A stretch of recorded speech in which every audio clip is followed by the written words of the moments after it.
اعوذ باللہ من الشیطان الرجیم بسم اللہ الرحمن الرحیم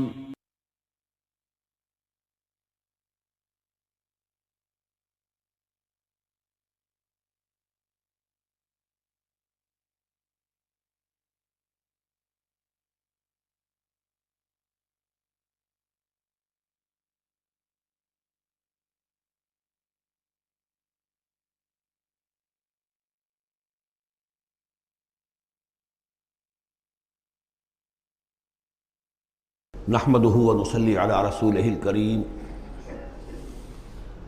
اما بعد فقد قال الله تبارك وتعالى كما ورد في سورة الطلاق اعوذ بالله من الشيطان الرجيم بسم الله الرحمن الرحيم يا ايها النبي اذا طلقتم النساء فطلقوهن لعدتهن واحصوا العدة واتقوا الله ربكم لا تخرجوهن من بيوتهن ولا يخرجن الا ان یاتین بفاحشۃ مبینہ وتلک حدود اللہ ومن یتعد حدود اللہ فقد ظلم نفسہ لا تدری لعل اللہ یحدث بعد ذلک امرا صدق اللہ العظیم۔ میں نے کسی موقع پر یہ عرض کیا تھا کہ قرآن مجید میں یہ مکی اور مدنی صورتوں کا جو مزاج ہے، اس میں جو ایک فرق ہے، اس کی تاثیرات میں جو فرق ہے، واقعہ یہ ہے کہ وہ اس دورہ قرآن ہی میں سمجھ میں آتی ہے، ورنہ آدمی جب پڑھتا ہے تھوڑا تھوڑا کرتا ہوا پڑھتا ہے تو وہ ساری چیزیں اس تیزی کے ساتھ، اس سیکوینس کے ساتھ سامنے نہیں آتی۔ بہرحال مکی قرآن کی اپنی ایک شان ہے، مدنی صورتوں کا اپنا ایک رنگ ہے، جس کو میں نے تعبیر کیا تھا کہ دو جنتیں ہیں قرآن میں، جنتان، ایک مکی جنت ہے، ایک مدنی جنت ہے، تو ہم مدنی جنت کی سیر کر رہے ہیں۔ 8 صورتیں ہم پڑھ چکے ہیں، اب جو آخری 2 صورتیں رہ گئی ہیں اس گلدستے کی، یہ دونوں نہایت حسین جوڑے کی شکل میں ہیں۔ یہاں جو علامت ہے جوڑا ہونے کی، وہ پہلے تو ایک ہے ظاہری، دونوں صورتیں شروع ہوں گی، سورہ طلاق بھی سورہ تحریم بھی، یا ایھا النبی، یا ایھا النبی۔ دوسری یہ کہ دونوں کا موضوع جو ہے وہ اسلام کا معاشرتی نظام ہے۔ اسلام کا معاشرتی نظام اور خاص طور پر آئلی نظام، آپ کو معلوم ہے اس کی اتنی اہمیت ہے کہ سورہ بقرہ سے بات شروع ہوئی، 4 رکوع وہاں پر مفصل انہی موضوعات پر آئے، پھر سورہ نساء میں مفصل بحثیں آئیں، پھر یہ کہ سورہ نور میں، سورہ احزاب میں، پھر مجادلہ میں ہم نے دیکھا کہ ایک مسئلہ آ گیا زہار کا، اور اب یہاں پر 2 صورتیں مکمل آ رہی ہیں اس 10 صورتوں کے مجموعے میں بھی۔ تو اس سے اندازہ ہونا چاہیے کہ اس آئلی قوانین کا اور معاشرتی جو ویلیوز ہیں اسلام کی، ان کی کتنی اہمیت ہے اللہ تعالیٰ کے نزدیک۔ ان میں جو 2 جوڑے کے جو یہ 2 فرد ہیں، تو گھریلو زندگی میں 2 امکانی صورتیں پیدا ہوتی ہیں۔ ایک تو معتدل تو یہ ہے کہ جو اللہ کے حقوق ہیں ان کو فائق رکھا جائے، اس کے نیچے جو اللہ نے حق شوہر پر بیوی کا رکھا ہے وہ بیوی ادا کرے، جو بیوی پر شوہر کا حق ہے، جو فرض ہے وہ شوہر جو ادا کرے۔ تو یہ فرائض اور حقوق کا ایک توازن ہے جو اللہ تعالیٰ نے قائم کیا ہے۔ اگر یہ توازن خوبصورتی سے چل رہا ہے، حدود اللہ جو ہیں وہ ٹوٹ نہیں رہی ہیں، کہیں اس میں کوئی رخنا پیدا نہیں ہو رہا ہے، شوہر بھی بیوی بھی اپنے فرائض دینی کو ادا کرنے میں لگے ہوئے ہیں، چاہے ان میں ہائر لیول پر جا کر تھوڑا سا فرق ہو جاتا ہے، جو عام زندگی ہے اس میں کوئی فرق نہیں ہے، نماز عورت کو بھی پڑھنی ہے، مرد کو بھی پڑھنی ہے، زکوٰۃ مرد کو بھی دینی ہے، عورت کو بھی دینی ہے، روزہ عورت کو بھی رکھنا ہے، مرد کو بھی رکھنا ہے، حج جو ہے وہ فرض ہے۔ اس کے بعد دعوت و تبلیغ میں آگے تھوڑا سا فرق ہو جائے گا کہ عورتوں کا دائرہ محدود ہو جائے گا، وہ مردوں میں جا کے دعوت و تبلیغ نہیں کریں گی، خواتین میں کریں یا اپنے محرم مردوں میں کریں، لیکن فرضیت قائم رہتی ہے۔ اور اس سے اوپر جا کر تیسرے لیول پر اور ذرا بالواسطہ ان کا معاملہ ہو جاتا ہے، مردوں کے ذریعے سے وہ اقامت دین کی جو میدان کے اندر معاملے ہیں، جنگیں ہیں اور میدان میں جا کر مقابلے ہیں، وہاں ان کا جو رول ہے وہ بالواسطہ ہو جائے گا۔ ان کے بیٹے، ان کے بھائی، ان کے شوہروں کو زیادہ سے زیادہ وہ آزادی دیں، انہیں ریلیو کریں اپنے بوجھ سے، اولاد کی پرورش کا بھی سارا بوجھ اپنے اوپر لے لیں، شوہر کا حصہ جو ہے وہ بھی خود ادا کریں تاکہ شوہر یکسو ہو کر اپنا زیادہ سے زیادہ وقت جو ہے اقامت دین کی جد و جہد میں لگا سکے۔ تو یہ تو ہے نارمل جو چاہیے۔ اب اب نارملٹی یا ادھر ہوگی یا ادھر ہوگی۔ ایک طرف کو ہوئی، فرض کیجئے لیفٹ کی طرف ہو گئی، اس کی معنی کیا ہے کہ مزاج نہیں مل رہا، ہر وقت کی چک چک ہے، خام خواہ جو ہے گھر جو ہے اس کے اندر اختلاف ہی اختلاف ہے، ہر وقت کی لڑائی چل رہی ہے، تو اس میں اس سے بہتر ہے طلاق ہو جائے۔ وہ ہے طلاق، سورہ طلاق، کہ خام خواہ اس قسم کے مسئلوں میں، لیکن یہ کہ طلاق جو آخری شکل ہے اس کے کچھ حدود ہیں، قیود ہیں، ضوابط ہیں، قواعد ہیں، قوانین ہیں، ان کی پوری پابندی ہو۔ جیسا کہ سورہ نساء میں ہم دیکھ چکے ہیں کہ اگر وہ علیحدہ ہو جائیں تو اللہ دونوں کو غنی کر دے گا، اس کو بھی اور اس کو بھی، اس کے لیے بھی کوئی بہتر، شوہر کے لیے بہتر کوئی بیوی عطا کر دے گا اور اس بیوی کو کوئی شوہر بہتر عطا کر دے گا۔ ایک دوسری انتہا یہ ہوتی ہے کہ شوہر اپنی بیویوں کی اتنی دلجوئی کرے، اتنی ان کی جو ہے پیمپرنگ جس کو کہتے ہیں کرے، کہ اس میں حدود اللہ بھی ختم ہو جائیں، شریعت کے تقاضے بھی ختم ہو جائیں، شریعت کے احکام بھی کہیں جو ہیں پامال ہو جائیں۔ سب سے بڑھ کر یہ کہ جو اپنے فرائض ہیں، دعوت و اقامت دین کی جد و جہد کو ان کو وہ ادا نہ کر سکے، تو اہل و عیال کا اتنا لحاظ، یہ غلط ہے۔ تو دو انتہاؤں کو یہاں پر لیا گیا ہے۔ پہلی انتہا میں بھی بات کی گئی حضور سے، دوسری میں بھی، اگرچہ پہلے کا سوال حضور کے لیے ہے ہی نہیں، حضور نے نہ کوئی طلاق دی نہ آپ کو طلاق دینے کی اجازت تھی، اس لیے کہ آپ کی ازواج مطہرات جو ہیں وہ تو امت کے لیے ماؤں کی حیثیت سے ہیں، اور سورہ احزاب میں ہم پڑھ چکے ہیں کہ وہ کسی اور سے بعد میں نکاح نہیں کر سکتی تھیں، تو طلاق دینے کا سوال نہیں، اسی لیے آپ کو 4 کی جو وہ حد ہے، لمٹ ہے، اس سے بھی آگے بڑھ کر مزید نکاح کرنے کی اجازت دی گئی تھی۔ بہرحال یہ رب دیکھ لیجئے گا۔ اب آ کے ہم چلتے ہیں، وقت کی کمی کے پیش نظر زیادہ تمہید میں وقت نہیں لینا چاہتا۔ ان صورتوں پر میرے بڑے مفصل دروس موجود ہیں، وہ آپ دیکھ سکتے ہیں۔ یا ایھا النبی اذا طلقتم النساء فطلقوہن لعدتہن، اے نبی جب آپ لوگ اپنی عورتوں کو طلاق دیں، اب دیکھیے یا ایھا النبی واحد، طلقتم النساء فوراً جمع کا صیغہ، اس لیے کہ حضور سے تو یہ متعلق ہی نہیں ہے۔ حضور کو تو مسلمانوں کے نمائندے کی حیثیت سے اور معلم کی حیثیت سے اور ہادی کی حیثیت سے خطاب کیا گیا، اصل میں مسلمانوں سے ہے کہ جب تم طلاق دو اپنی بیویوں کو فطلقوہن لعدتہن، تو ان کی عدت کے حساب سے طلاق دو۔ عدت جو ہے وہ ایک تو یہ کہ طہر میں طلاق دی جائے، حیض کی حالت میں نہ ہو، اور پھر یہ ہے کہ اگر دینی ہی ہے تو پھر اس کے بعد بھی جو طلاق دی جائے وہ بھی پھر طہر کی حالت میں دی جائے۔ اس طریقے سے جو بھی قوانین ہیں، وَأَحْصُوا الْعِدَّةَ، عدت کا پورا لحاظ رکھو۔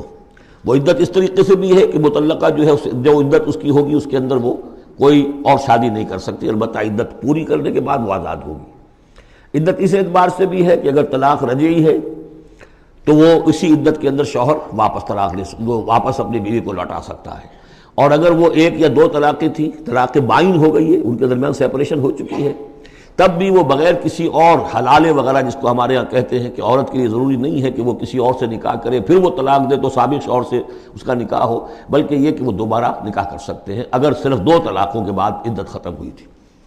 تو یہ تمام قواعد و ضوابط ہیں۔ واتقوا اللہ ربکم، اور اللہ کا تقوی اختیار کرو جو تمہارا رب ہے۔ لا تخرجوہن من بیوتہن، انہیں مت نکال باہر کرو ان کے گھروں سے کہ بس غصے میں آئے ہوئے ابھی طلاق بھی نکل جاؤ میرے گھر سے، یہ نہیں، یہ قطعی غلط بات ہے۔ اس کی عدت ہے اور اس عدت کے اندر وہ تمہارے ہاں رہ سکتی ہے، تمہیں رکھنا ہے اسے اپنے ہاں۔ ولا یخرجن، وہ خود بھی نہ نکلے، الا ان یاتین بفاحشۃ مبینہ، البتہ اگر کوئی کھلی بے حیائی کی بات ہوئی ہے، کوئی بدکاری کی ہے عورت نے، وہ معاملہ اور ہو سکتا ہے کہ اس میں کوئی سختی کی جائے، عام حالات میں نہیں۔ وتلک حدود اللہ، یہ اللہ کے حدود ہیں۔ ومن یتعد حدود اللہ، اور جو اللہ کی حدود سے تجاوز کرے گا، فقد ظلم نفسہ، تو اس نے تو اپنے اوپر بڑا ظلم کیا۔ لا تدری لعل اللہ یحدث بعد ذلک امرا، تمہیں نہیں معلوم کہ شاید اس کے بعد اللہ تعالیٰ کوئی نئی صورت پیدا کر دے۔ غصے میں آ کے ایک طلاق دی، بیوی ابھی عدت کے اندر گھر ہی میں ہے، ہو سکتا ہے کہ وہ غصہ ختم ہو جائے، اسی میں ایک ہی طلاق دی تھی رجوع کر لیا جائے، اللہ تعالیٰ کیا پتہ ہے، اور کوئی حالات ایسے پیدا ہو جائیں، نئی صورت پیدا ہو جائے کہ اس سے آگے بات بگڑے ہی نہ۔ فَإِذَا بَلَغْنَ أَجَلَهُنَّ، البتہ جب عدت پوری ہو گئی ان کے جو میعاد ہے، اب تمہیں فیصلہ کرنا ہوگا، فَأَمْسِكُوهُنَّ بِمَعْرُوفٍ أَوْ فَارِقُوهُنَّ بِمَعْرُوفٍ، یا تو اب طے کر لو کہ اگر رجوع کرنا ہے تو بس اپنے گھر میں روکو، لیکن بھلے طریقے سے، یہ نہیں کہ انہیں ستانے کے لیے کہ جو روک لیا جائے، اور فارقوہن، یا پھر ان کو چھوڑ دو، ان سے علیحدگی اختیار کر دو، وہ بھی بالمعروف، بمعروف دستور کے مطابق بھلے طریقے سے۔ وَأَشْهِدُوا ذَوَيْ عَدْلٍ مِّنْكُمْ، اور اس رجعت اگر تم رجوع کر رہے ہو تو 2 اپنے گواہوں، 2 اپنوں میں سے جو معتبر لوگ ہوں جن پر اعتماد کیا جا سکتا ہے، انہیں گواہ بنا لو۔ کہ میں نے طلاق دی تھی، اب میں اس کو رجوع کر رہا ہوں، تو یہ دو گواہ اس کے ہیں۔ وَأَقِیمُوا الشَّهَادَةَ لِلَّهِ، اور یہ گواہی قائم کرو اللہ کے لیے۔ ذَلِكُمْ يُوعَظُ بِهِ، یہ ہے جو جس کی نصیحت کی جا رہی ہے، من کان یؤمن باللہ والیوم الآخر، اس شخص کو کہ جو ایمان رکھتا ہو اللہ پر اور یوم آخر پر۔ جیسے ہم نے دو جگہ دیکھا کہ حضور کا اسوہ حسنہ ہے، لیکن کس کے لیے؟ اپنی جگہ تو وہ اسوہ حسنہ کاملہ ہے، لیکن اس سے استفادہ کون کرے گا؟ من کان یرجو اللہ والیوم الآخر وذکر اللہ کثیرا۔ حضرت ابراہیم اور ان کے ساتھیوں کی زندگی میں بھی اسوہ ہے، کس کے لیے؟ من کان یرجو اللہ والیوم الآخر۔ اسی طرح یہاں فرمایا ذالک یوعظ بہ، یہ وعد اور نصیحت تو کی جا رہی ہے، لیکن کس کے لیے؟ من کان یؤمن باللہ والیوم الآخر، جو ایمان رکھتا ہو اللہ پر اور یوم آخر پر۔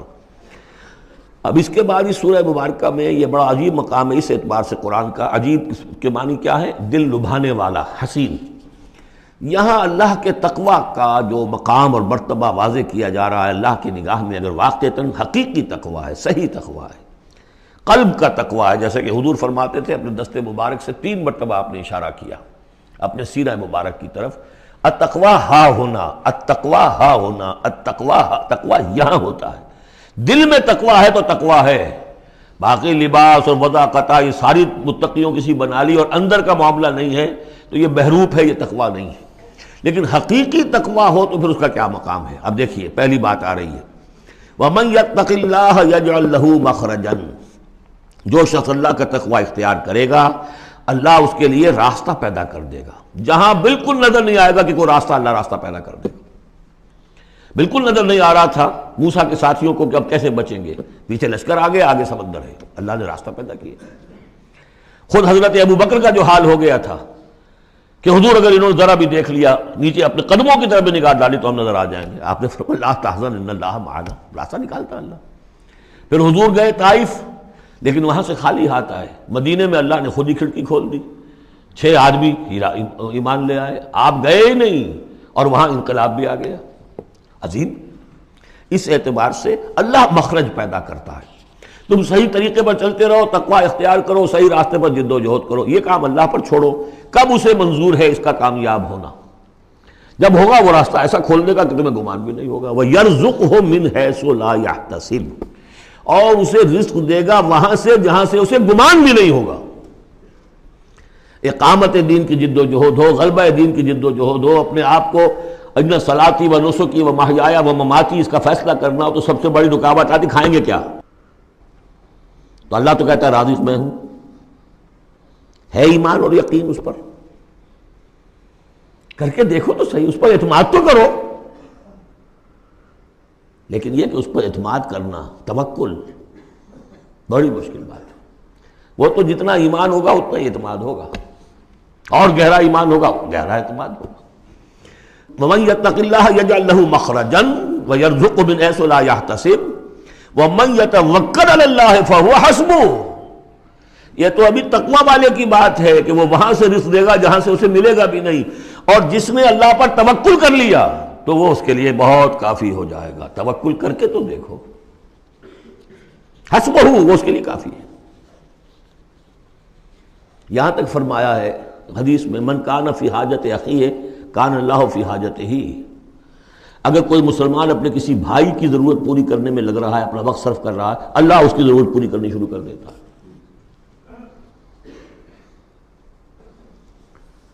فکر ماں در کار ماں آزار ماں، کار ساز ماں بے فکر کار ماں، یہ فارسی شاعری کے اندر یہ دینی حقائق ہیں۔ کار ساز ماں بے فکر کار ماں، میرا کارساز میرے کاموں کی فکر کر رہا ہے، میں نے اپنے آپ کو اس کے کام کے لیے لگا دیا۔ وہ دنیا میں بھی ذرا سا بھی کوئی شریف انسان ہوگا، آپ اس کے ہو جائیں وہ آپ کو چھوڑ دے گا پھر کہیں؟ شرافت ہو، مروت ہو اس میں۔ آپ اللہ کے بن کر تو دیکھیے، پھر وہ کارساز ہے۔ کارساز ماں بے فکر کار ماں، فکر ماں در کار ماں آزار ماں، جب میں اپنے معاملات کی فکر خود کرتا ہوں، کوئی نہ کوئی ٹھوکر کھاتا ہوں، کوئی نہ کوئی غلطی کرتا ہوں، آزار اپنے سر کے اوپر پیدا کر لیتا ہوں۔ اپنے آپ کو حوالے کرو، اس کا نام ہے تفویض الامر الی اللہ، افوض امری الی اللہ ان اللہ بصیر بالعباد۔ ان اللہ بالغ امرہ، اللہ تعالیٰ تو اپنا معاملہ تو پورا کر کے ہی رہتا ہے۔ وہ تو دین کو غالب کرنا ہی ہے. کون اس کے اندر نفع کما گیا، کون محروم رہ گیا، یہ ان کی قسمت ہے. ابو بکر اور عمر اور عثمان اور علی اور عبد الرحمن ابن عوف یہ اپنی بازی جیت گئے. ابو جہل ابو لہب محروم رہ گئے. یہ تو اب ان کا معاملہ ہے. اللہ تو اپنی بات پوری کرا دے گا، اور اس دنیا کے ختم ہونے سے پہلے پورے کل ارضی پر اللہ کا دین غالب ہوگا. یہ ہونا ہے.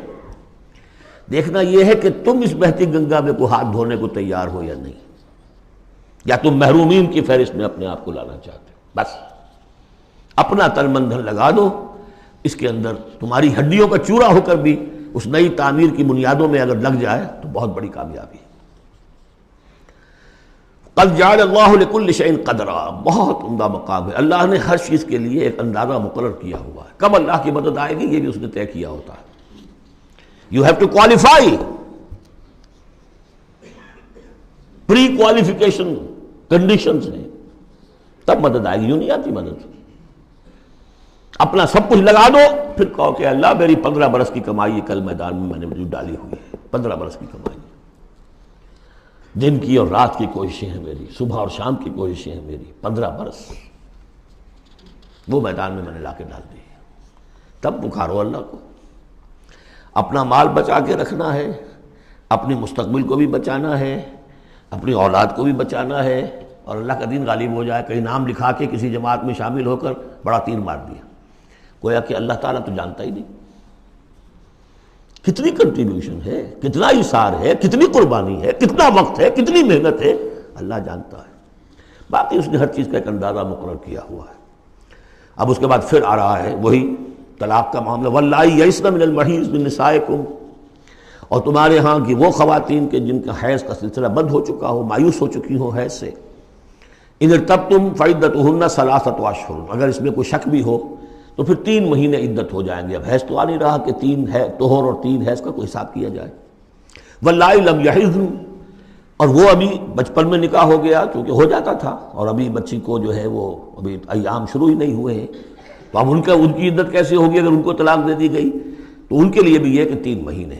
وَأُولَاتُ الْأَحْمَالِ أَجَلُهُنَّ أَن يَضَعْنَ حَمْلَهُنَّ، اور جو حاملہ ہوں ان کی پھر عدت یہ ہے کہ وہ وضع حمل ہو جائے، بچے کی پیدائش ہو جائے، اس کے بعد وہ ان کی جو ہے عدت ختم ہوگی.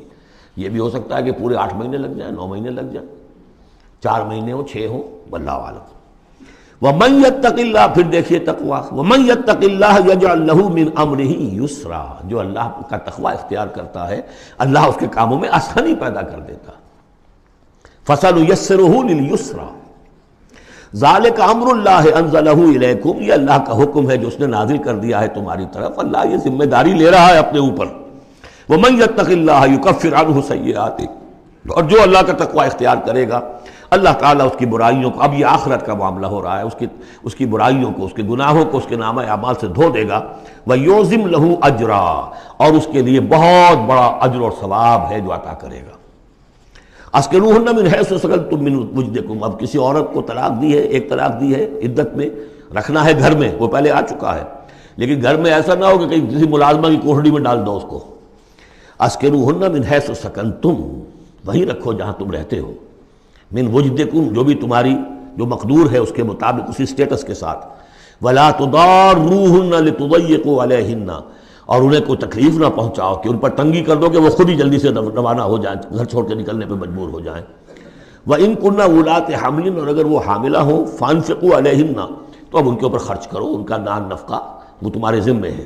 حَتَّى يَضَعْنَ حَمْلَهُنَّ، یہاں تک کہ پھر وہ واضح حمل سے فارغ ہو جائیں. فَإِنْ أَرْضَعْنَ لَكُمْ، پھر اگر وہ تمہارے لیے، تمہارے بچہ تو تمہارا ہے، اس کو اگر دودھ پلاتی ہیں، فَآتُوهُنَّ أُجُورَهُنَّ، تو انہیں ان کا اجر اور ان کا بدلہ عطا کرو. وَاعْتَبِرُوا بَيْنَكُمْ بِمَعْرُوفٍ، اور آپس میں مشورہ کر لیا کرو بڑے بھلے طریقے سے. اگر طلاق بھی ہو گئی کوئی بات نہیں، انسان تو ہے نا، انسانی سطح پر، اب شوہر بیوی نہیں رہے لیکن انسان تو ہے، انسانی سطح کے اوپر بات کر لی جائے.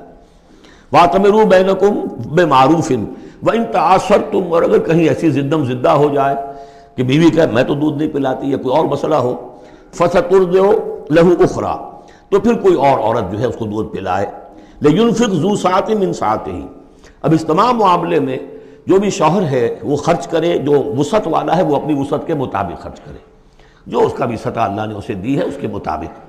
وَمَنْ قُدِرَ عَلَيْهِ، اور جس کے اوپر اللہ تعالیٰ نے رزق کی کوئی تنگی رکھی ہے، ناپ تول کر دے رہا ہے، کوئی فراوانی نہیں ہے، فَلْيُنْفِقْ مِمَّا آتَاهُ اللَّهُ، تو وہ خرچ کرے اس میں سے جو اللہ نے اس کو دیا ہے۔ لا يُكَلِّفُ اللَّهُ نَفْسًا إِلَّا مَا آتَاهَا، اللہ تعالیٰ کسی جان کو ذمہ دار نہیں بنائے گا مگر اسی حد تک جو کچھ کہ اس نے اسے دے رکھا ہے۔ کشادگی دی ہے تو اپنی اس بیوی جو ہے مطلقہ اس کے اوپر تم رکھو، کشادگی رکھو، تنگی ہے تو ٹھیک ہے اس حساب سے دو، اللہ تو جانتا ہے۔ سَيَجْعَلُ اللَّهُ بَعْدَ عُسْرٍ يُسْرًا، یقیناً اللہ تعالیٰ جو ہے اس کے لیے سختی کے بعد آسانی بھی پیدا کر دے گا۔ وَقَائِمٍ مِّن قَرْيَةٍ أَتَتْ عَنْ أَمْرِ رَبِّهَا، اور کتنی ہی بستیاں ایسی ہیں جنہوں نے اپنے رب کے حکم سے سرکشی کی، وَرُسُلِهِ، اور اپنے رسولوں سے سرتابی کی، ان کا کفر کیا، فَحَاسَبْنَاهَا حِسَابًا شَدِيدًا وَعَذَّبْنَاهَا عَذَابًا نُكْرًا، تو ہم نے پھر ان سے محاسبہ کیا، ان کا بہت شدید محاسبہ، اور ہم نے ان پر آفت ڈالی اور عذاب بھیجا ان پر بہت بڑا عذاب۔ فَذَاقَتْ وَبَالَ أَمْرِهَا، پھر ان بستیوں نے اپنے معاملے کی پوری سزا جو ہے بھگت لی۔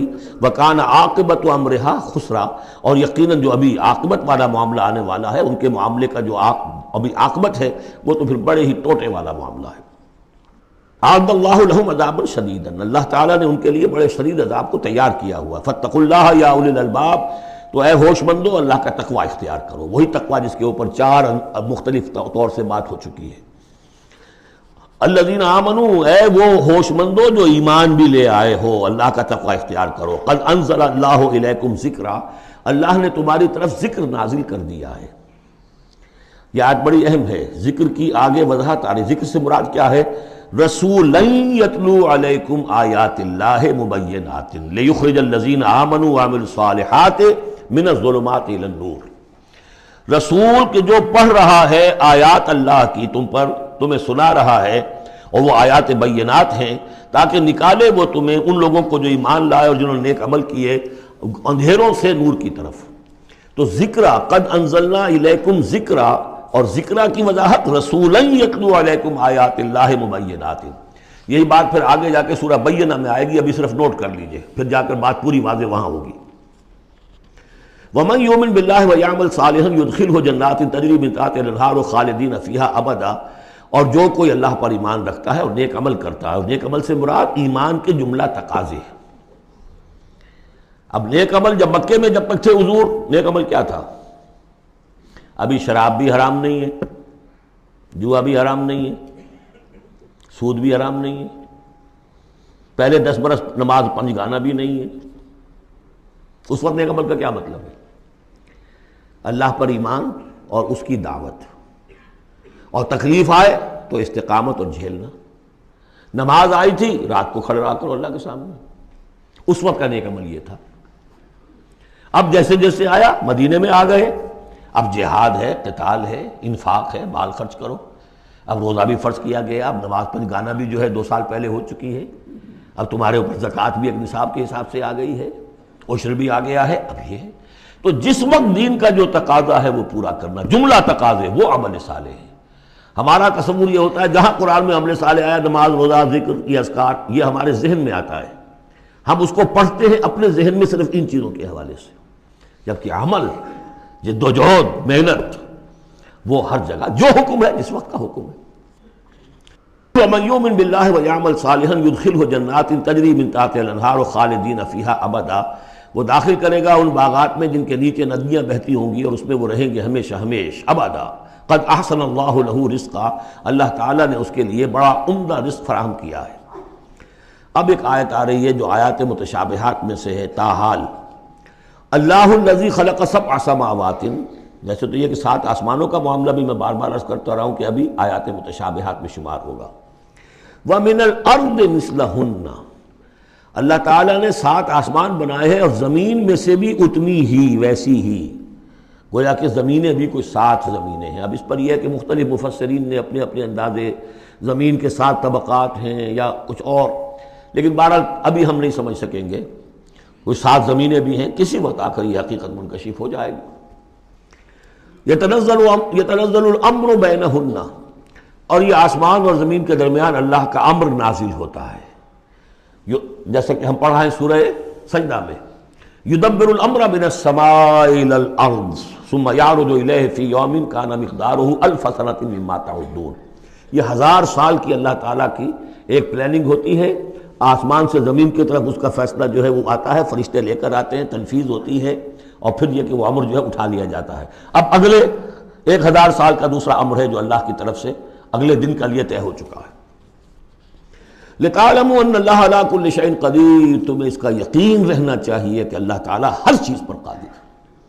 میں نے یہ بات عرض کی ہے کہ 2 صفات اللہ کی ہیں جس میں یہ انتہائی اہمیت کے ساتھ عَلَىٰ كُلِّ شَيْءٍ قَدِيرٌ بِكُلِّ شَيْءٍ عَلِيمٌ، ان 2 صفات کا تو مراقبہ اتنا گہرا ہونا چاہیے کہ کبھی شک نہ آنے پائے کسی چیز کے بارے میں۔ وَأَنَّ اللَّهَ قَدْ أَحَاطَ بِكُلِّ شَيْءٍ عِلْمًا، دیکھیے دوسری بھی آ گئی علم، اور یہ کہ اس نے ہر شے کا اس کے علم کا احاطہ کیا ہوا ہے، نہ اس کی قدرت سے باہر کچھ ہے نہ اس کے علم سے باہر کچھ ہے۔ اب یہ دوسری سورت بسم اللہ الرحمن الرحیم، سورۃ التحریم، یعنی یہ معاملہ کہ بیویوں کی محبت یا ان کے جذبات کا لحاظ اور پاس یا ان کی دلجوئی میں کوئی کام آپ ایسا کر بیٹھیں کہ جو شریعت میں جائز نہیں، یا شریعت کا کوئی جائز کام ہے وہ آپ اس کو نہ کرنے کی قسم کھا لیں۔ اب ظاہر بات ہے کہ حضور کے لیے یہ تو ممکن نہیں تھا، قطعاً اس کا کوئی سوال ہی نہیں کہ آپ اپنی کسی بیوی کی محبت کی وجہ سے یا دلجوئی کی وجہ سے کسی حرام کام کا ارتکاب کرتے ہیں، لیکن 2-3 واقعات ایسے ملتے ہیں کہ حضور نے اپنی بیویوں کی دلجوئی کے سلسلے میں کوئی چیز جو آپ کے لیے اصلاً حلال تھی اس کے بارے میں قسم کھا لی کہ اب یہ میں استعمال نہیں کروں گا، اس پر پکڑ آ گئی ہے۔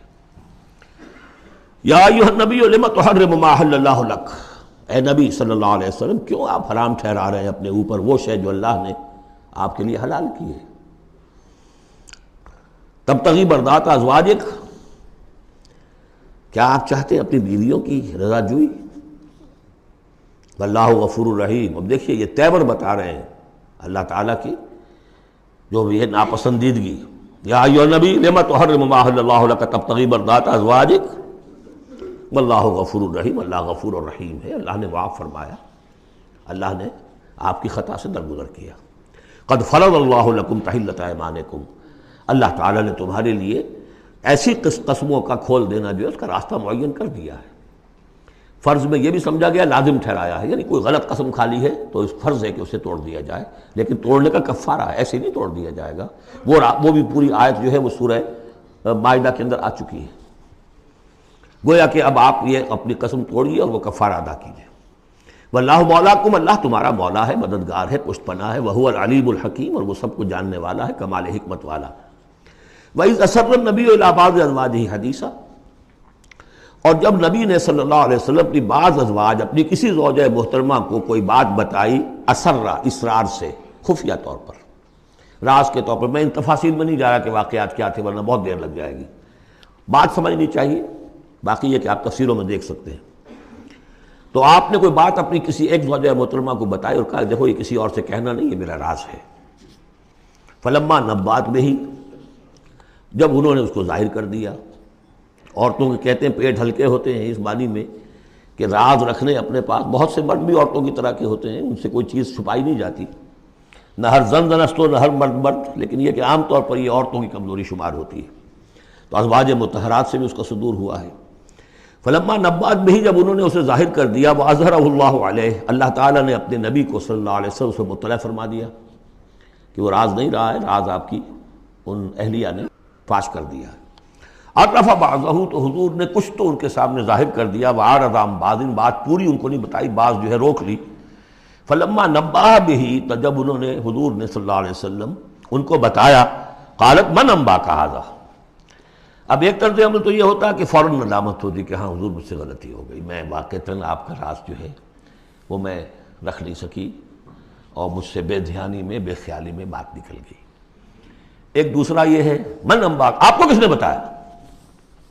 یہ انداز جو ہے، دیکھیے عام بیوی عام شوہر کے درمیان اس میں کوئی حرج نہیں، لیکن جیسا کہ سورہ حجرات میں ہم پڑھا ہے، اعلموا، جان لو اچھی طرح، ان فیکم رسول اللہ، اے عائشہ، اے حفصہ، یہ تمہارے شوہر ہی شوہر نہیں ہے، یہ اللہ کے رسول ہیں۔ طرز عمل تمہارا جو ہے ان کے ساتھ بہت محتاط ہونا چاہیے، بہت محتاط ہونا چاہیے۔ من انباک، آپ کو اس نے بتایا؟ قال نبانی العلیم الخبیر، جواب میں بھی غصہ ہے حضور کا، مجھے اس نے بتایا کہ جو العلیم ہے اور خبیر ہے، جو سب کچھ جاننے والا ہے اور ہر چیز سے باخبر ہے۔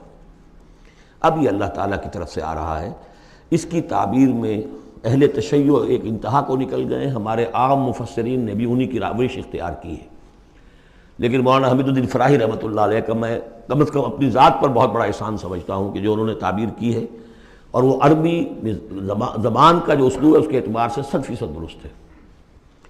ان تتوبا الی اللہ فقد صغت قلوبکما، اگر تم دونوں، اب ظاہر بات ہے کہ ایک اہلیہ کا نے راز چھپایا جو دیا گیا تھا دوسری اہلیہ، حضور کی دوسری اہلیہ کو کہا جاتا ہے حضرت حفصہ نے یہ معاملہ کیا، حضرت عائشہ کو بتا دیا۔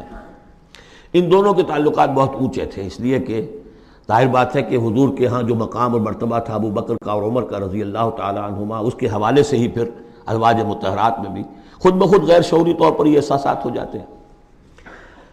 تو انہوں نے ان تتوبا الی اللہ، اگر تو اب تم دونوں اللہ کی جناب میں توبہ کرو، فقط صغت قلوبکما، اس کا ترجمہ کیا تو تمہارے دل ٹیڑھے ہو چکے ہیں۔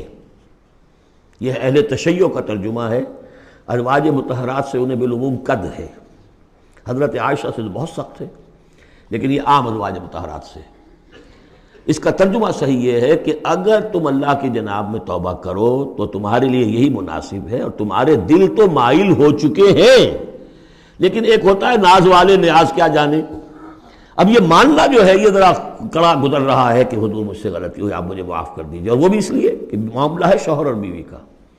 جیسے ہم کہتے ہیں کہ میاں تمہارے دل میں تو بات اب آ چکی ہے، بس تم مان نہیں رہے ہو، دل میں تو تم نے بات سمجھ لی ہے، تم اگر ایسا کرو تو یقیناً تمہارے لائق ہے، یہ انداز ہے یہ، اور یہ بہت سی مثالیں دے کر انہوں نے واضح کیا، اور میں اسے بہت بڑا احسان مانتا ہوں۔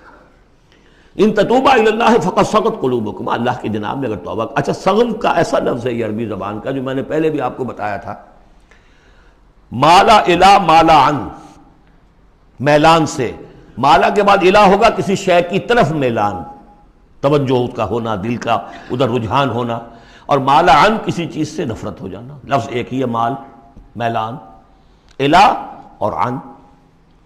رغب الی، رغب عن، راغب ہوا اس شے کی طرف اور راغب ہوا اس چیز سے، متنفر ہو گیا اس چیز سے، لفظ ایک ہی ہے، رغبت۔ اس طرح صغم کا لفظ ہے، تو صغم جو ہے دونوں طرف جاتا ہے، تمہارا دل تو مائل ہو ہی گیا ہے۔ کس طرح مائل ہو گیا ہے؟ یعنی وہ واقعتاً اپنی خطا کا احساس ہو گیا ہے تمہارے دلوں کو، اب صرف یہ ہے کہ زبان سے بھی اس کا اعتراف کرو۔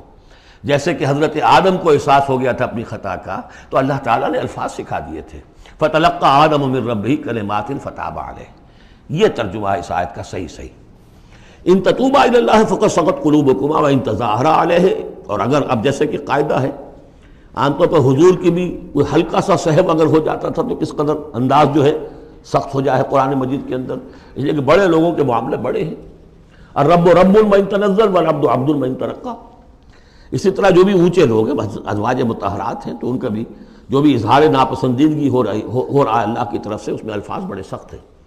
اگر تم دونوں نے کوئی گٹھ جوڑ کر لیا، ان تظاہرا علیہ، محمد کے خلاف صلی اللہ علیہ وسلم، کوئی متحدہ بھار بنا لیا، تو سن لو فإن اللہ ہوا مولاہ وجبریل وصاحب المؤمنین والملائکۃ بعد ذلک ظہیر، کہ اللہ ان کا والی ہے، ولی ہے، دوست ہے، پشت بنا ہے، مددگار ہے، پھر جبرائیل ہے، پھر تمام صالح اہل ایمان ہے، پھر یہ کہ تمام فرشتے بھی اس کے بعد ان کے پشت بنا ہے۔ تو ان کے ساتھ معاملہ جو ہے وہ ان کے مقام کی مناسبت سے کرو، چاہے وہ تمہارے شوہر ہیں اور تم ان کی بیوی ہو، لیکن معاملہ کرو اس میں تمہارے امتی ہونے کا پہلو جو ہے وہ کہیں نگاہ سے اوجھل نہ ہو، وہ اللہ کے رسول ہیں، تم امتی ہو۔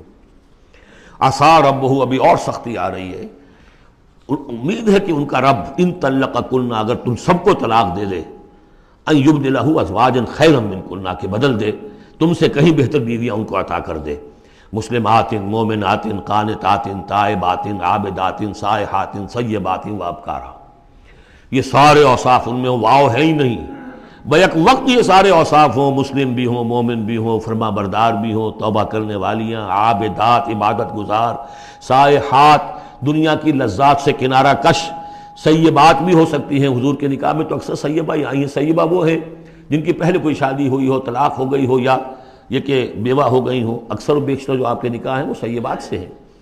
وہ ابکارا، اور کنواری بھی، تو ایک غالباً جہاں تک مجھے میرا ذہن ہے صرف ایک حضرت عائشہ صدیقہ ہیں رضی اللہ تعالی عنہ کہ جو کنواری حیثیت سے آئی ہیں حضور کے نکاح میں، باقی سب کی سب سیبہ تھیں۔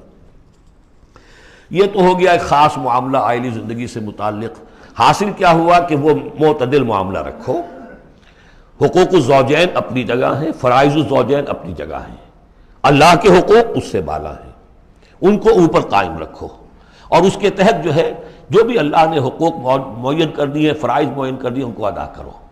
لیکن یہ کہ ادھر اگر ہو گیا معاملہ تو بھی سلیقے سے ہو، بات نہیں بن رہی ہے، اگر رخصت کرنا تو شرافت کے ساتھ، اس کے یہ قواعد و ضوابط ہیں، اور اگر ادھر جانا ہے تو روکو اپنے آپ کو کہ کہیں ان کی محبت، یا ایھا الذین آمنوا ان من ازواجکم واولادکم عدوا لکم فاحذروہم، تو ڈرو، ایسا نہ ہو کہ ان کی محبت جو ہے وہ تمہیں کسی غلط راستے پر لے جائے۔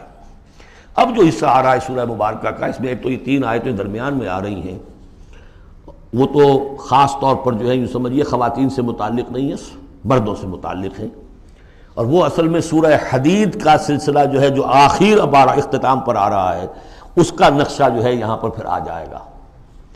یا ایھا الذین آمنوا قوا انفسکم واہلیکم نارا، اہل ایمان بچاؤ اپنے آپ کو اور اپنے اہل و عیال کو آگ سے۔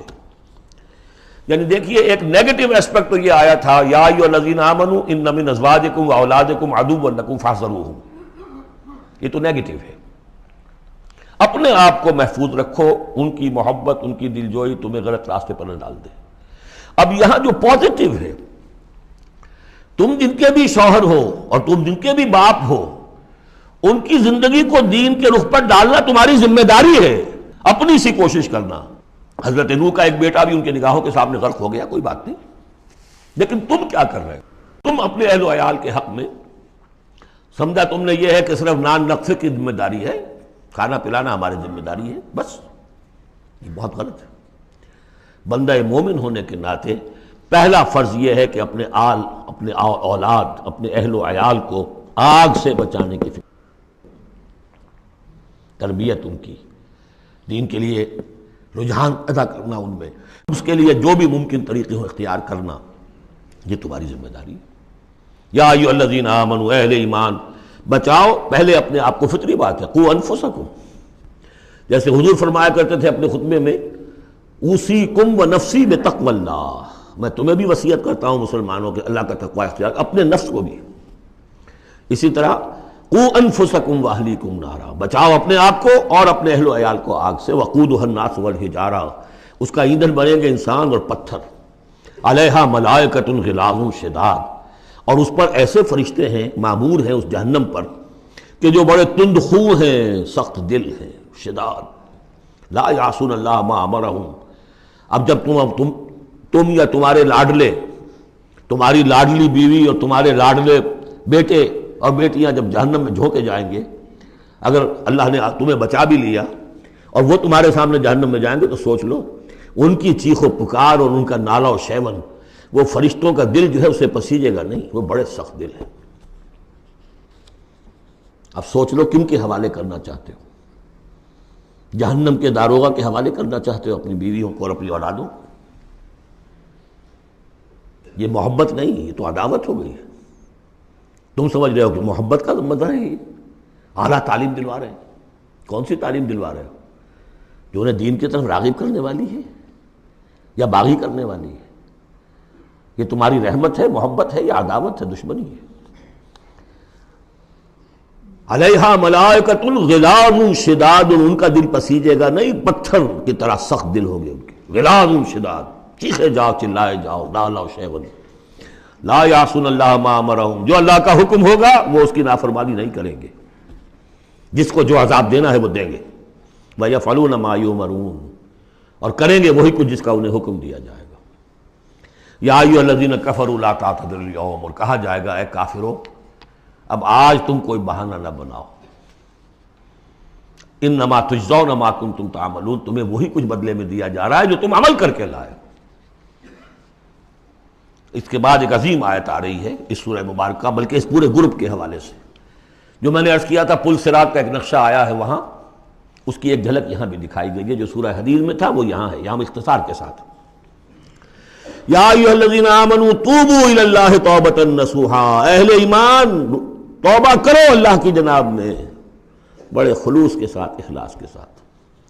اس توبہ کو یہی نہ سمجھیے کہ خدا نخواستہ کوئی شراب پیتا ہے بس اس نے توبہ کر لی، ٹھیک ہے یہ بھی توبہ ہے، کوئی رشوت لیتا ہے، رشوت سے توبہ کر لی، یہ بھی توبہ۔ سب سے بڑی توبہ یہ تم جا کدھر رہے ہو، دنیا کی طرف یا آخرت کی طرف؟ کس کے نقش قدم کی پیروی کر رہے ہو، محمد کی صلی اللہ علیہ وسلم یا کسی اور کی؟ زندگی کا رخ کیا ہے؟ پلٹو، لوٹو اللہ کی طرف، آخرت کی طرف۔ جو آپ پڑھ چکے ہیں سورہ ذاریات، ففروا الی اللہ، دوڑو اللہ کی طرف، لپکو اللہ کی طرف۔ کدھر جا رہے ہو؟ فأین تذهبون، کدھر جا رہے ہو؟ یا ایھا الذین آمنوا توبوا الی اللہ توبۃ نصوحا۔ غفلت میں زندگی گزر گئی، اب بھی جب تک کہ موت کے آثار شروع نہیں ہوتے، چاہے کتنا ہی بڑھاپا آ گیا، موقع ہے۔ فرائض دینی کو سمجھو کہ وہ کیا ہے، ان کو ادا کرنے کے لیے کمر کسو۔ فرائض دینی صرف نماز و روزہ ہی نہیں ہے، فرائض دینی باطل کے غلبے کے تحت اگر تم زندگی گزار رہے ہو تو اس کے خلاف بغاوت، اس کے لیے جد و جہد۔ یہ نہیں کہ بس کھڑے ہو نعرہ مارو اور کوئی آپ کے اوپر گولیاں چلیں، تیاری کرو اس کے لیے، جماعتی زندگی ہو، ان کی تربیت ہو۔ 12 برس تک مکے میں جو کرتے رہے محمد رسول اللہ صلی اللہ علیہ وسلم، اس کا کوئی عکس ہو، وہ کیفیت تو پیدا نہیں ہو سکتی۔ یہ رتبہ بلند ملا جس کو مل گیا، کوئی عکس اس کا 1000 میں 1 درجے میں کچھ تو ہو، یہ پیدا کرو، تیاری کرو، سمجھو منہج انقلاب نبوی کیا تھا۔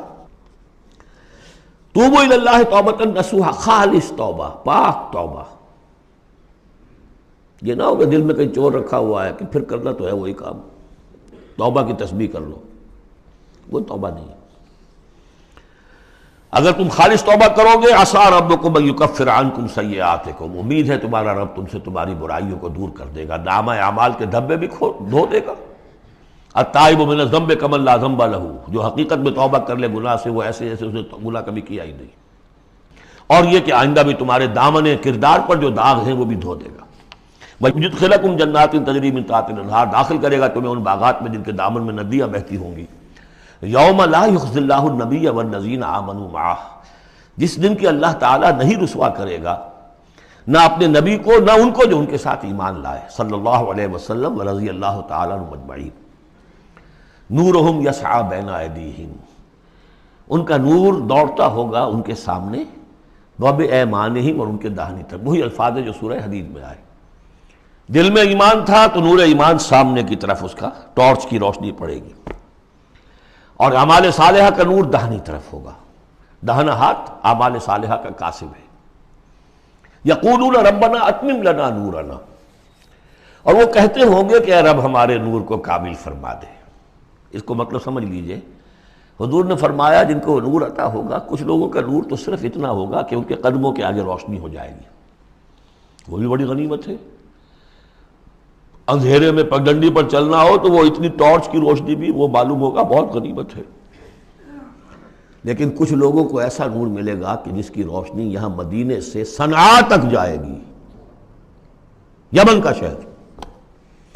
ابو بکر صدیق کو کون سی روشنی ملے گی؟ ہمیں تو وہ ٹارچ بھی مل جائے تو بہت غنیمت ہے، لیکن جنہیں وہ تھوڑا ملے گا، کیوں تھوڑا ملا؟ کوتاہیاں تھیں، تقصیرات تھیں، کمی تھی، جتنا کرنا چاہیے تھا اتنا نہیں کیا تھا، کچھ بچا بچا کے بھی رکھا تھا۔ تو بچا بچا کے نہ رکھ اسے، تیرا آئینہ ہے وہ آئینہ کہ شکست نہ ہو تو عزیز تر ہے نگاہ آئینہ ساز میں۔ لہذا کم ہوگا، پھر وہ دعا کریں گے ربنا اتمم لنا نورنا، اپنے کرم سے، اپنے فضل سے، اپنی شان غفاری سے ہماری کوتاہیوں کو ڈھانپ لے اور ہمارے نور کو بھی کامل فرما دے۔ اتمم لنا نورنا واغفر لنا، ہمیں بخش دے، انک علی کل شیء قدیر، یقیناً اے اللہ تو ہر شے پر قادر ہے، تیرا ہاتھ کون روک سکتا ہے۔ یا ایھا النبی جاہد الکفار والمنافقین واغلظ علیہم ومأواہم جہنم وبئس المصیر، اے نبی صلی اللہ علیہ وسلم جہاد کیجئے کافروں سے بھی اور منافقوں سے بھی۔ یہ آیت جوں کہ تو سورہ توبہ میں بھی آ چکی ہے۔ واغلظ علیہم، سختی کیجئے۔ آپ کی طبیعت میں نرمی ہے، اور اس نرمی کا ناجائز فائدہ اٹھاتے ہیں منافقین، کیونکہ قانونی ان کو پروٹیکشن حاصل ہے، مسلمان تو ہے وہ، تو آپ ان کے ساتھ بھی وہ معاملہ کرتے ہیں کہ جو اہل ایمان کے ساتھ کرتے ہیں۔ چنانچہ وہ کہتے ہیں ہوا اذن، یہ تو کان ہی کان ہے نرے، بس کان ہی کان ہے، سن لیتے ہیں، سمجھتے تو ہے ہی نہیں، دماغ میں بھیجا نہیں ہے ان کے، یہ بھی کہتے تھے وہ۔ لیکن آپ سختی کیجئے، یا ایھا النبی جاہد الکفار والمنافقین واغلظ علیہم، ومأواہم جہنم، ان کا ٹھکانہ جہنم ہے، وبئس المصیر، اور بہت ہی برا ٹھکانہ ہے۔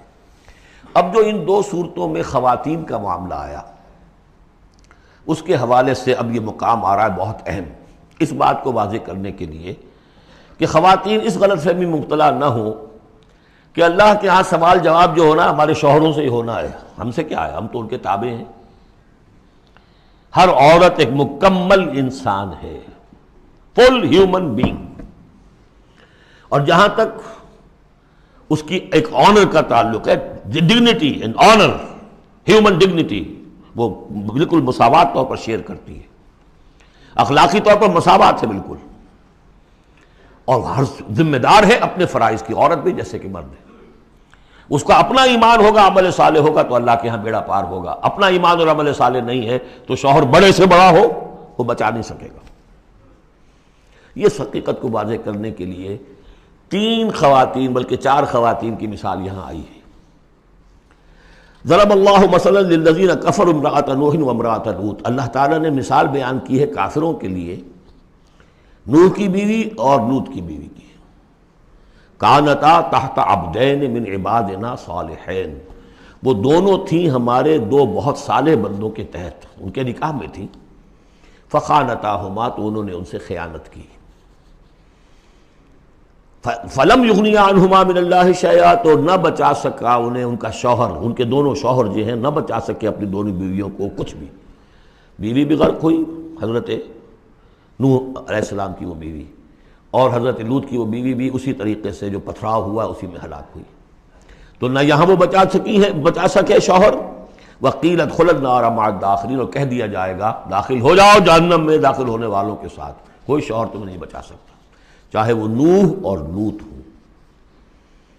لوط تو خیر اولو العزم من الرسل میں ان کا شمار عام طور پر نہیں ہوتا، حضرت لوط تو بہت اولو العزم، 950 برس جنہوں نے دعوت دی۔ اسی لیے حضور اپنے گھر کی خواتین کو جمع کر کے پھر کہا فرمایا کرتے تھے، یا فاطمہ بنت محمد انقذی نفسک من النار فانی لا املک لک من اللہ شیئا، یا صفیہ عمۃ رسول اللہ انقذی نفسک من النار فانی لا املک لک من اللہ شیئا، اے فاطمہ محمد کی نور چشم، لخت جگر، اپنے آپ کو آگ سے نکالو، بچاؤ، مجھے کوئی اختیار حاصل نہیں ہوگا تمہارے بارے میں اللہ کے ہاں۔ اے صفیہ، اللہ کے رسول کی پھوپھی، اپنے آپ کو آگ سے بچاؤ، اس لیے کہ مجھے کوئی اختیار حاصل نہیں ہوگا۔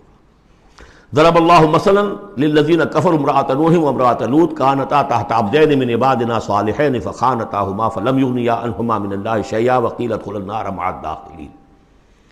یہ میں بیان کر چکا ہوں ایک دفعہ پہلے بھی کہ اہل تشیع کا خیال یہ ہے کہ یہ زانیہ تھیں دونوں بیوییں، اہل سنت اس کو تسلیم نہیں کرتے۔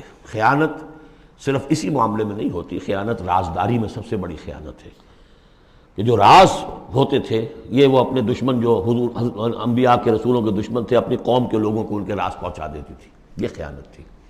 اس لیے کہ سورہ نساء میں جو آیا ہے فالصالحات قانتات حافظات للغیب، غیب کے اندر حفاظت کرنا پوری۔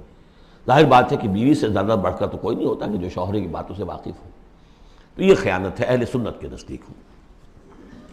لیکن بہرحال نتیجہ یہی ہے کہ وہ پھر جہنمی ہے، اور صرف نبی کی بیوی ہونے کے ناطے سے انہیں چھٹکارا نہیں مل جائے گا۔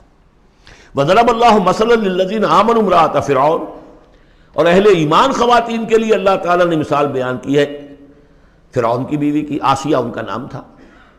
اذ قالت رب ابن لی عندک بیتا فی الجنہ، اب اس ایک جملے میں ان کی پوری ذہنی اور نفسیاتی کیفیت سامنے آ رہی ہے، جبکہ اس اللہ کی بندی نے کہا پروردگار میرے لیے تو جنت میں اپنے پاس ایک مکان بنا لے، وَنَجَّنِي مِن فِرْعَوْنَ وَعَمَلِهِ، مجھے نجات دے اس فرعون سے بھی اور اس کے عمل سے بھی، وَنَجَّنِي مِنَ الْقَوْمِ الظَّالِمِينَ، اور اللہ جلد از جلد مجھے نجات دے ان ظالموں کی قوم سے۔ یعنی موت کی آرزو کر رہی ہیں، محل میں عیش و آرام ہر طرح کا حاصل ہوگا، کیا نہیں ہوگا، لیکن اللہ کے ساتھ ایمان کا معاملہ یہ ہے، اور شوہر کا جو بھی خدائی کا دعویٰ کر کے بیٹھا ہوا ہے، کیا اس نے کفر کا اور اس کا معاملہ ہے، تو ان کے اندر بیزاری کتنی ہے اپنے اس شوہر سے۔ تو گویا کہ 2 انتہائی مثالیں آ گئیں، بہترین شوہروں کے ہاں بدترین انجام والی بیویاں، اور بدترین شوہر کے ہاں بہترین انجام والی بیوی جس کا کہ ذکر ہو رہا ہے، اور سب سے اونچی جو خواتین ہوں گی حضرت مریم، حضرت آسیہ حضرت خدیجہ، حضرت عائشہ، حضرت فاطمہ، یہ یوں سمجھیے چوٹی کی خواتین ہوں گی قیامت میں۔ تو اس حوالے سے یہ جو آسیہ ہیں یہ بھی انہی میں۔ وَمَرْيَمَ ابْنَتَ عِمْرَانَ الَّتِي أَحْصَنَتْ فَرْجَهَا، تیسری مثال دی ہے، عورت خود بھی نیک ہو اور اسے نیک تربیت مل جائے، نیک ماحول مل جائے۔ وَكَفَّلَهَا زَكَرِيَّا، حضرت زکریا جو ہیں انہوں نے ان کی کفالت کی، ان کی پرورش کی، ان کو اپنے پاس رکھا، تربیت کی، ایک نبی کے آغوش تربیت میں پلی ہیں، لہذا وہ نور علی نور ہے۔ وَمَرْيَمَ ابْنَتَ عِمْرَانَ الَّتِي أَحْصَنَتْ فَرْجَهَا فَنَفَخْنَا فِيهِ مِن رُوحِنَا، تو ہم نے پھونک ماری اس میں اپنے روح کی۔ وَصَدَّقَتْ بِكَلِمَاتِ رَبِّهَا، اور اس نے تصدیق کی اپنے رب کی تمام باتوں کی، جو بھی وحی کے ذریعے سے فرشتے بتاتے رہے کہ اے مریم تجھے اللہ نے چن لیا ہے، اور اے مریم تمہارے لیے اللہ کا فیصلہ یہ ہے کہ تیرے ہاں بیٹا ہوگا، یہ ساری باتیں انہوں نے مانی تسلیم کی۔ صدقت بکلمات ربها وکتبہ، اور جو اس کی کتابیں تھیں، ظاہر بات ہے کہ تورات ان کے پاس موجود تھی، زبور ان کے پاس موجود تھی، انبیاء کے اور صحیفے ان کے پاس موجود تھے۔ یہ تو صرف 1900 سال پر پہلے کی بات ہے جو ہم کر رہے ہیں اس وقت۔ All the prophets of the old testament, ان کے تمام صحیفے، پوری اولڈ ٹیسٹمنٹ موجود تھی۔ وکتبہ، اور اس کی تمام کتابوں کی انہوں نے تصدیق کی۔ وکانت من القانتین، اور وہ تو بہت ہی فرما بردار بندیوں میں سے تھیں۔ تو تین چیزیں تو آ گئی، چوتھی کسر رہ گئی کہ نہیں رہ گئی؟ آپ نے کچھ سوچا یا نہیں؟ بہترین شوہر کے ہاں بدترین بیوی، بدترین شوہر کے ہاں بہترین اور خاتون، ایک خاتون نور علی نور، خود بھی نیک ماحول بھی نیک۔ چوتھی کون سی بات رہ گئی؟ خود بھی بدتینت اور شوہر اس سے بڑھ کر، بلکہ یہ کہنا مشکل ہو جائے کہ شوہر زیادہ بدتینت ہے یا وہ خود زیادہ بدتینت ہے۔ اس کی مثال معلوم ہے کہاں ہے؟ تبت یدا ابی لہب وتب ما اغنی عنہ مالہ وما کسب سیصلی نارا ذات لہب وامرأتہ حمالۃ الحطب فی جیدہا حبل من مسد۔ یہ پھر جب وہاں پہنچیں گے پڑھیں گے، شوہر بھی بدتینت، بیوی بھی بدتینت، ظلمات بعضھا فوق بعض۔ اللہ کے فضل و کرم سے سورہ تحریم ختم ہوئی، اب ہم پھر آ رہے ہیں مکی جنت میں داخل ہو رہے ہیں۔ یہاں سے اب آخری گروپ شروع ہو رہا ہے۔ آخری منزل تو سورہ قاف سے شروع ہوئی تھی، چھٹا گروپ مکی اور مدنی صورتوں کا یہاں ختم ہو گیا۔ 7 صورتیں، حسین ترین صورتیں قرآن کی، وہ پہلی 7 صورتیں تھیں، سورہ قاف، سورہ ذاریات، سورہ طور، سورہ نجم، سورہ قمر، سورہ رحمان، عروس القرآن، پھر سورہ واقعہ۔ پھر یہ 10 صورتیں آ گئیں، سورہ حدید، سورہ مجادلہ، سورہ حشر، سورہ ممتحنہ، سورہ صف، سورہ جمعہ، سورہ منافقون، سورہ تغابن، سورہ طلاق، سورہ تحریم۔ اب پھر یہ مکی قرآن مجید، یہ آخری گروپ ہے۔ اس میں بھی پہلی 6 صورتیں جو ہیں وہ 3 کے سب گروپس کی شکل میں ہیں۔ سورہ ملک بڑی، جیسے سورہ قاف وہاں تھی اسی مقام پر یہاں سورہ ملک ہے، بہت جامع، اس کی تاثیر، اور یہ بہت حضور کو عزیز تھی۔ آپ کی کے معمولات میں سے تھا، رات کو سوتے ہوئے آپ سورہ ملک پڑھا کرتے تھے، اور اس کی آپ نے تلقین کی ہے۔ بسم اللہ الرحمن الرحیم، تبارک الذی بیدہ الملک وہو علی کل شیء قدیر، بڑی بابرکت ہے وہ ہستی جس کے ہاتھ میں ہے بادشاہی، راج اس کا ہے۔ یہ ہے دین کا سیاسی پہلو، پوری کائنات پر اس کا راج چل رہا ہے۔ دنیا میں بغاوت ہے، کیوں ہے؟ وہ اپنے ایمان کے دعوے داروں کا امتحان لینا چاہتا ہے بس، ورنہ سورج، چاند، گیلیکسیز، پوری کائنات اور خود ہمارے جسم کا ایک ذرہ اس کے قانون کا پابند ہے، تابع ہے۔ ہمارا جسم ہمارے اختیار میں کہاں ہے؟ میں تنگ آ جاتا ہوں، 2 دن ہوتے ہیں یہاں سے تو طبیعت خراب ہو جاتی ہے، جب تک کہ وقت لگتا ہے کینچی لے کر بیٹھتا ہوں۔ اگر میں چاہوں کہ یہاں بال نہ آئے، میرا جسم ہے، میرا تو اختیار نہیں، وہ تو آئیں گے۔ تو ہمارا جسم بھی جہاں تک اس کی فزیولوجی کا تعلق ہے، اس کی اناٹومی کا تعلق ہے، یہ سارا اللہ کے قانون کے تابع، میرے تابع تو نہیں۔ میں چاہوں میرا دل ذرا رک جائے، جب چاہوں میں اس کو سٹارٹ کر دوں تو یہ تو نہیں ہوگا، جب بند ہوگا بند ہو جائے گا، میرے اختیار میں نہیں ہے۔ لیکن یہ کہ جو ہماری اختیاری زندگی ہے اس میں ہم نے طے کر لیا ہے کہ اللہ کی نہیں مانیں گے، اپنی مانیں گے، اپنی مانیں گے، اپنی بیویوں کی مانیں گے، اور جو بھی نظام ہے اس کے ساتھ وفاداری کریں گے، چاکری کریں گے، ان کی ملازمت کریں گے، ان کے رتھوں کے اندر ہم بیل بن کر جتیں گے تاکہ ہمیں عیش ملے، دنیا کے اندر ہمارے لیے مقامات ہوں، ہماری عیش ہو، بس اللہ خیر صلی اللہ۔ تو یہ ہے اصل میں امتحان۔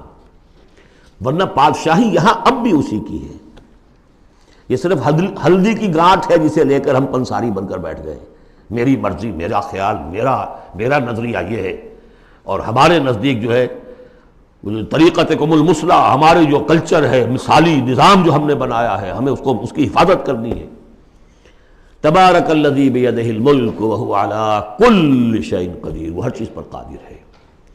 الذی خلق الموت والحیاۃ لیبلوکم ایکم احسن عملا. اب دیکھیے ہم نے حیات انسانی کا جو اب تک سمجھا ہے، جس کو کہ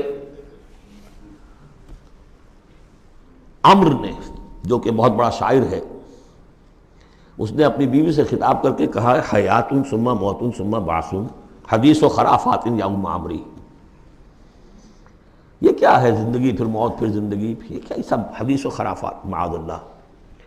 ہم نے بھی دیکھا پہلے کنتم امواتا فاحیاکم ثم یمیتکم ثم یحییکم ثم الیہ ترجعون. یہ وقفے کیوں ڈالے گئے؟ یہ موت کا وقفہ کیوں ڈال کر زندگی کا ایک حصہ نکال دیا علیحدہ؟ 30 40 50 60 سال یہ دنیا کی زندگی، پھر موت کا وقفہ. موت ایک زندگی کا وقفہ ہے، یعنی آگے بڑھیں گے دم لے کر. کیوں؟ اس کی حکمت بتائی جو ہم پڑھائیں سورہ واقعہ میں. قدرنا بینکم الموت، تمہاری ہی زندگی کا تسلسل ہے جس میں ہم نے ایک وقفہ موت کا ڈال دیا ہے. کیوں ڈالا ہے؟ خلق الموت والحیاۃ لیبلوکم ایکم احسن عملا. یہ جو چنک علیحدہ کیا ہے یہ اس لیے کہ تمہاری آزمائش ہو، امتحان ہو، تمہیں جانچا جائے. وہ 3 گھنٹے کا امتحان ہوتا تھا جو دیتے تھے تم کبھی اسکولوں میں، اب یہ 30 برس کا سمجھ. اور واقعی 30 برس ہی ہوتے ہیں آدمی کے پاس. پہلی زندگی کے 20 25 برس ویسے گزر گئے، شعوری ابھی نہیں ہے، اور پھر ایک خاص عمر کے بعد جو ہے اعضاء ڈھیلے پڑ گئے، اور پھر یہ کہ کیلا یعلم من بعد علم شیئا. 30 نہیں ہوں گے 40 مل جائیں گے آدمی کو. کام تو یہی ہوتا اس کی زندگی کا. لیکن اس لیے ہے لیبلوکم ایکم احسن عملا، تاکہ تمہیں جانچے پرکھے دیکھے تم میں سے کون ہے اچھے عمل کرنے والا. اب دیکھیے علامہ اقبال کی جو نظم ہے زندگی کے موضوع پر، واقعہ یہ ہے کہ بہت چوٹی کی چیز ہے، بہت عمدہ چیز. تو اسے پیمانہ امروز فردا سے نہ ناپ، جاویداں پہم دواں ہر دم جواں ہے زندگی. قلزم ہستی سے تو ابھرا ہے مانند حباب. جیسے سمندر میں ایک بلبلا سا ہوتا ہے، کتنی زندگی ہوتی ہے بلبلے کی. قلزم ہستی سے تو ابھرا ہے مانند حباب، اس زیاں خانے میں تیرا امتحان ہے زندگی. خلق الموت والحیات لیبلوکم ایکم احسن عملا. ہے کبھی جان اور کبھی تسلیم جان ہے زندگی. کبھی زندگی جان سے مترادف ہے، عبارت ہے، کبھی جان دینا اصل زندگی ہے. وَلَا تَقُولُوا لِمَنْ يُقْتَلُ فِي سَبِيلِ اللَّهِ أَمْوَاتٌ بَلْ أَحْيَاءٌ وَلَكِنْ لَا تَشْعُرُونَ. ہے کبھی جان اور کبھی تسلیم جان ہے زندگی. اصل زندگی جو ہے وہ جان دے دینے سے حاصل ہوتی. الذی خلق 7 سماوات طباقا، وہ اللہ کے جس نے بنائے 7 آسمان ایک دوسرے کے اوپر. آیات متشابہات میں سے ما تری فی خلق الرحمن من تفاوت، تم نہیں دیکھ پاؤ گے اللہ کی تخلیق میں کہیں کوئی فرق. اتنا محکم نظام ہے، اتنا محکم نظام. کیا کسی سائنسدان نے آج تک یہ بھی کہا کہ تخلیق میں یہاں نقص ہے؟ کسی نے کہا؟